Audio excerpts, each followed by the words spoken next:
अस्सलाम वालेकुम dear students, welcome to AS math universe. उम्मीद करती हूँ आप सब खैरियत और आफियत से होंगे। आज के लेक्चर स्टार्ट करने से पहले आपसे रिक्वेस्ट है, मेरे चैनल को लाइक करें, शेयर करें और सब्सक्राइब करें। लाइक लाजमी किया करें, इससे इंकरेजमेंट मिलती है। तो चलिए आज के टॉपिक स्टार्ट करते हैं।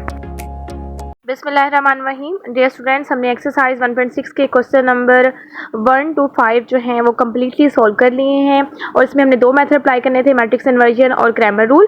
और आज हम क्वेश्चन नंबर 6 स्टार्ट करेंगे और ये लास्ट क्वेश्चन है इस एक्सरसाइज का। 2 cars that are 600 kilometre apart are moving towards each other. ठीक है, दो कार्स हैं, उनके दरमियान 600 किलोमीटर का डिस्टेंस है और वो मूव भी कर रही हैं। There speed differ by 6 kilometre per hour. ये हमें बताया गया है कि वो जो स्पीड है उनके दरमियान दोनों की स्पीड इतना फ़र्क है दोनों कार की स्पीड का। And the cars are 123 kilometre apart after 4 1 और 2 hours. Find speed of each car. और हमने हर कार की जो है वो स्पीड फाइंड आउट करनी है। सपोज हमारे पास ये दोनों कार्स हैं, ठीक है, और इनके दरमियान डिस्टेंस जो है वो 600 किलोमीटर है और हम जो है वो उनकी स्पीड डिफरेंस हमें मालूम है 6 किलोमीटर पर आवर। और सबसे पहले हम इतने हिस्से में से इक्वेशन बनाएंगे। लेट हम कह रहे हैं स्पीड ऑफ वन कार जो है हमारे पास वैल्यू नहीं दी कि उसके लिए हम लेट किया हमने x और सेकंड कार के लिए y हमने लेट कर लिया। और उसने हमसे कहा था कि आपके पास जो दोनों कार्स की स्पीड का डिफर है वो 6 किलोमीटर पर। डिफर मीन माइनस करना है तो x minus y is equal to 6 और हम इसको फर्स्ट इक्वेशन का नेम दे देंगे। सेकेंड इक्वेशन बनाने के लिए हमें इस फार्मूला की ज़रूरत पड़ेगी और फार्मूला है speed is equal to distance over time. ये फार्मूला आपने अपनी फिजिक्स के चैप्टर नंबर 2 में पढ़ा होगा, ठीक है, और आज हम इसको यहाँ पे यूज़ कर रहे हैं। स्टेटमेंट के बाकी हिस्से में उसने हमसे कहा था कि आपके पास 4 1 और 2 आवर्स पर दोनों कार के दरमियान जो डिस्टेंस है वो सिर्फ 123 किलोमीटर रह जाता है। तो यहाँ पर डिस्टेंस जो है वो हम दोनों डिस्टेंस को सब्ट्रैक्ट करके फाइंड आउट करेंगे और टाइम था 4 1 और 2 आवर्स। इसको हम रिड्यूस करेंगे सिंपल फॉर्म में, 2 4 द 8 और 1 ऐड करेंगे 9 over 2 और टाइम नीचे 9 over 2 इसको हम यहाँ पे नीचे पुट करेंगे। 600 में से 123 को माइनस करेंगे, कैरी लेंगे 10 में से 3 को माइनस करेंगे 7, यहाँ पर 9 में से 2 को माइनस करेंगे 7, 5 में से 1 को माइनस करेंगे 4। तो 477 किलोमीटर हमारे पास डिस्टेंस है और टाइम जो है वो 9 over 2 था। इसको हमने इस तरह बार को डिवीजन के फॉर्म में लिखा।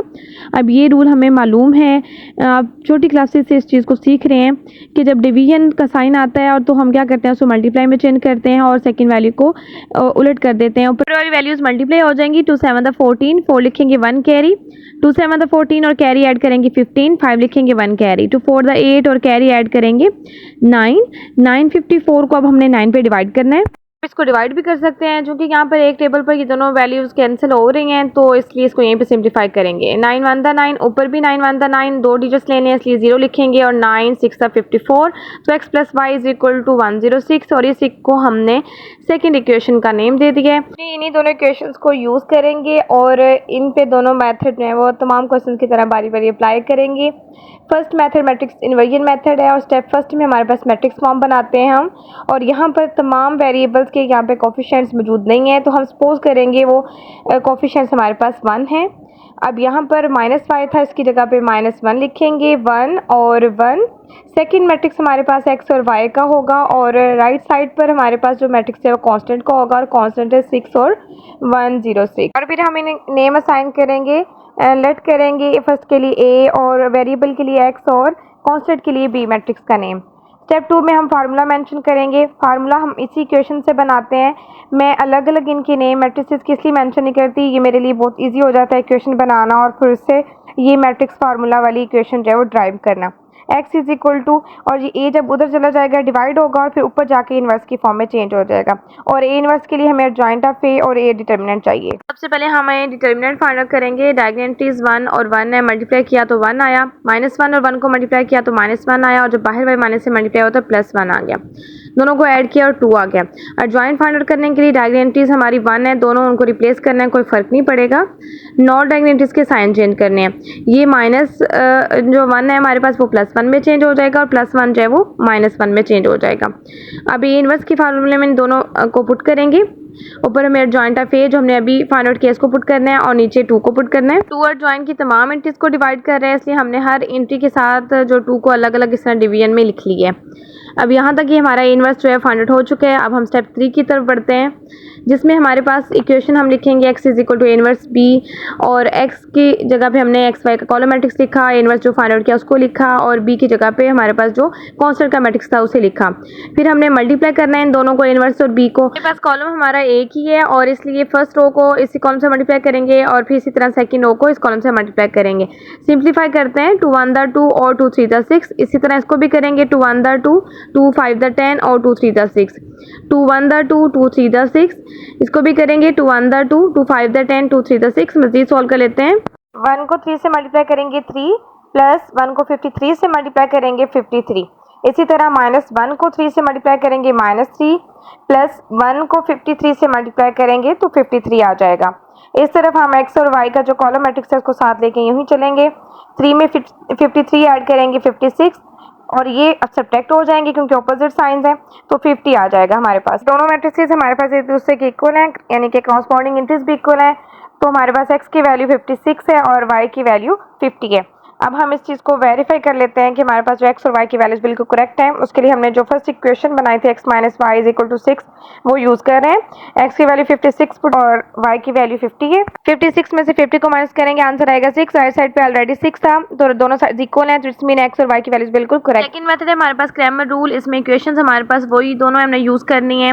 उन इक्वेशंस की हेल्प से हमने मैट्रिक्स फॉर्म बनानी है। ए मैट्रिक्स बनाते हैं जो कि x और y के कोफिशिएंट्स का होता है। यहाँ पर कोफिशिएंट नहीं थे इसलिए उनकी जगह पे हमने 1 को लेट किया। उसके बाद हमारे पास एक वेरिएबल का और एक कांस्टेंट का मैट्रिक्स होता है। उसके बाद इनको नेम असाइन करते हैं a, x और b, और इसी तरह हम एक इक्वेशन बनाते हैं। ये ax is equal to b equation बन जाती है। सेकंड स्टेप में हम फार्मूला मेंशन करते हैं। x के लिए हमें x डिटर्मिनेंट चाहिए और a डिटर्मिनेंट चाहिए, y के लिए y डिटर्मिनेंट चाहिए और a डिटर्मिनेंट चाहिए। ax मैट्रिक्स बनाने के लिए हमें सबसे पहले जो x के कोफिशिएंट्स थे उनकी जगह पर हमने सेट को लिखा 6 और 106 को और y के कोफिशिएंट्स को वैसे रहने दिया। और जब a y का मैट्रिक्स बनाया तो y के x के कोफिशिएंट्स को हमने लिखा रहने दिया और y के कोफिशिएंट्स की जगह पर हमने कांस्टेंट 6 और 106 को लिख दिया। अब इन्हीं मैट्रिसेस के हमने डिटर्मिनेंट फाइंड करने हैं। सबसे पहले a का डिटर्मिनेंट फाइंड करेंगे।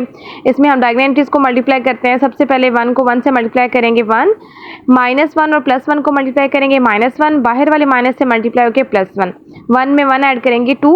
इसी तरह x का डिटर्मिनेंट फाइंड करेंगे। 6 को 1 से मल्टीप्लाई करेंगे 6, -1 को जब 106 से मल्टीप्लाई करेंगे -106 आएगा और बाहर वाले माइनस से मल्टीप्लाई होकर +1 ऐड करेंगे तो ये 112 आ जाएगा।